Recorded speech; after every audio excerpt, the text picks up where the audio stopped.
We conclude today chapter 51, and we only have 2 chapters left to finish the first book. We've got 4 more to go, so we've got a long journey together. Long, but I hope in a sense that it's short, and that it doesn't feel overbearing, like a long journey, long drawn out. This is full of life. So what we've had till now is an analogy of the soul, the way it pervades the body. And there's 3 elements. There's the essence of the soul that's found everywhere from head to toe, found equally everywhere, head to toe. Then there is the way the soul is found in the eye, distinctive from that connection. I see I'm having some problems over here. All right. Hopefully the problems won't persist. Then the soul, the way it brings a functionality to the various limbs of the body. As we just said, the eye that can see, the ear that can hear, the foot that can walk. All comes from the power of the soul. The physical body is a mere is not the right word, but it is a vehicle, because in the end it's flesh, right? When the soul leaves, it's not the power in the eye that gives the capability of the eye to see. It's within the soul. It needs to be a proper vessel that the vitality of the soul can vest itself in the eye. And then there's a third dimension, which is actually in between the two, and that is in the brain.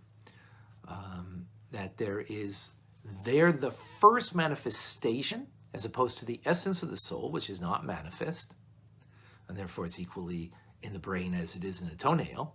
But the first full-on manifestation of the soul is in the brain. And that's why the brain has an awareness. That's why the brain controls the rest of the vitality to the body.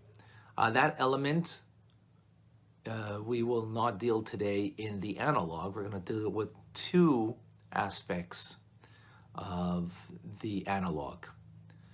And that is, of course, just as the soul fills the body, pervades the body, so likewise does God, or as we term the Ein Sof, meaning without limit, does the Ein Sof pervade this world in 3 dimensions. We're going to deal with the 2.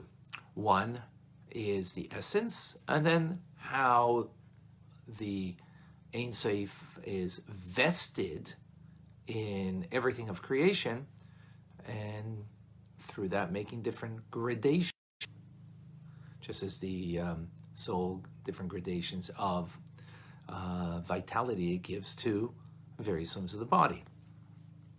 So, when we speak about the essence of God, where's he found? Everywhere, equally. What does it mean equal?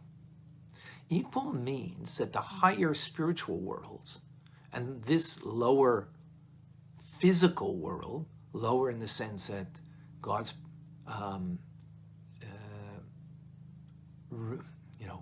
open, palpable reality is much less here. So when we speak about the essence of the Ein Sof, there's no distinction. God is, it's not God is like more hidden here and less hidden there. No, he's equally hidden from the higher worlds and in this world. Equally removed. Even from the higher worlds, the spiritual worlds that we call hidden worlds, God is actually hidden from there. He is the hidden of hidden. We can't grasp this. We can't grasp this concept of God, the essence of him. It is beyond our capability. Is the essence here of God? Absolutely. Beyond anything that we will appreciate, be aware of, have a sense of connection to. But the essence of God is everywhere. Just like the essence of me is everywhere in my being. The essence of my soul is everywhere in my body equally. In the brain, the eyes, the arm, the toenail. Then there is, and we're going to skip the middle ground, which is analogous to the first thrust of manifestation of the soul within the brain. And we're going to now all of the levels of creation, from the highest world to the lowest world. So why do we call a high world and a low world? We just finished saying there is, before the essence of God, no such thing as higher or lower. He's equally removed from both. Removed in the sense that we can't experience and it's beyond us. Not that he's removed. That presence, I don't know if the right word is, using human terms for something beyond. The way the Ein Sof vests itself in garments, many garments. Well, some garments, and then some, many more garments. What is the distinction between some garments and many garments? Is how much the light of God. So when we speak about the Ein Sof, we're not talking about the light of God, right? For a term of metaphor, beyond light, because light is already some description, some form of revelation. It's not essence anymore. Light is not essence. It comes from the source of light, right? The luminary, but it itself is a light. And that light will, when it vests itself with a few garments, will, the light that comes through, so to speak, will be diminished. Many more garments, even more diminished, that light. What does that mean? To say that the various forms of creation, higher world means less garments that are diminishing the light of God. More garments, so many garments, for example, that the Ein Sof vests itself in, that the light is so reduced that it creates inanimate objects, like the physical earth,